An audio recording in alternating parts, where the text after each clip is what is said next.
It amazes me how people think, slavery is over with. Um, I'm reading a book. It's titled Tobacco and Slaves. Let me show you. So it's the development of Southern cultures in the Chesapeake, 1680 to 1800. Alan Kolikoff. Um, I'm kind of lost for words, but the new slavery, the new slavery is what? Working jobs, right? And materialism. But I'm gonna just touch on what I've read so far in this book. Uh, I'm on page 44, right? And I'm gonna read a. Let me just read a little excerpt piece out this book, right? I'm gonna go to the. I'm gonna go to the first thing that I've annotated in the book. Let's see. Any first annotation? I'm gonna read that, and then I'm gonna read the last one. Just gotta go through. He has a lot of.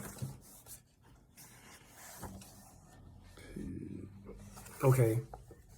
So the first thing I annotated was planters turned to African slaves to replace white servants, thereby elevating the status of poor whites. So one thing about it, when I first started my activism, right, I was real big on just black slavery, black slaves, black slaves, right.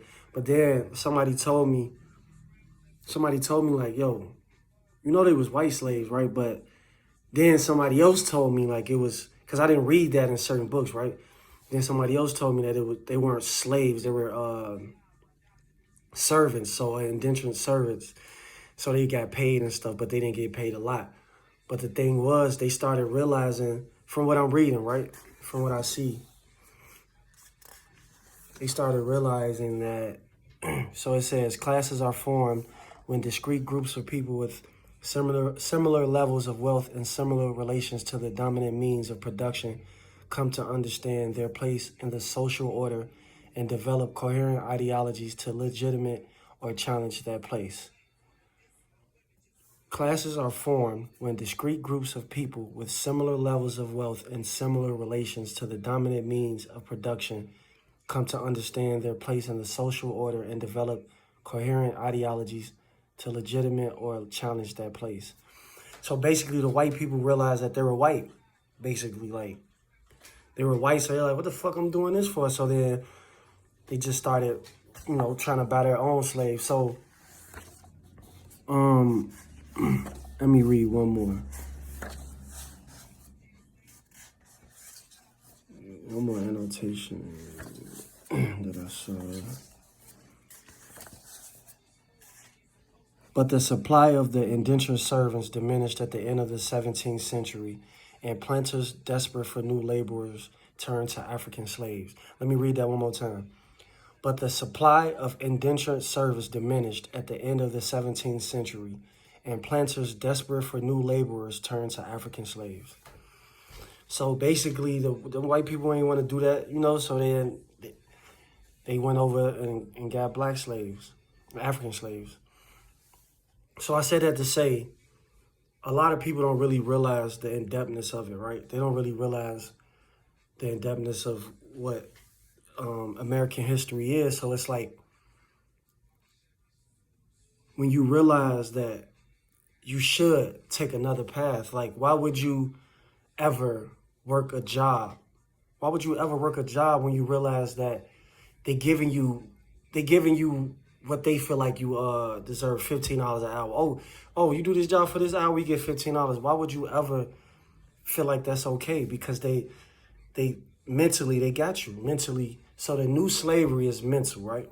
That's the new slavery. And this book was published in 1986.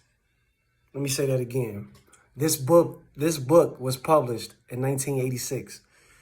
So that basically says that, I was born in 1986. And then what's funny, right? I picked this book up off the street. I bought it off the street, right? For $4. Look at it. For $4, right? But then what was crazy, when I looked at the back, it says, published for the Institute of Early American History and Culture in Williamsburg, Virginia, by the University, oh, not that part. Damn.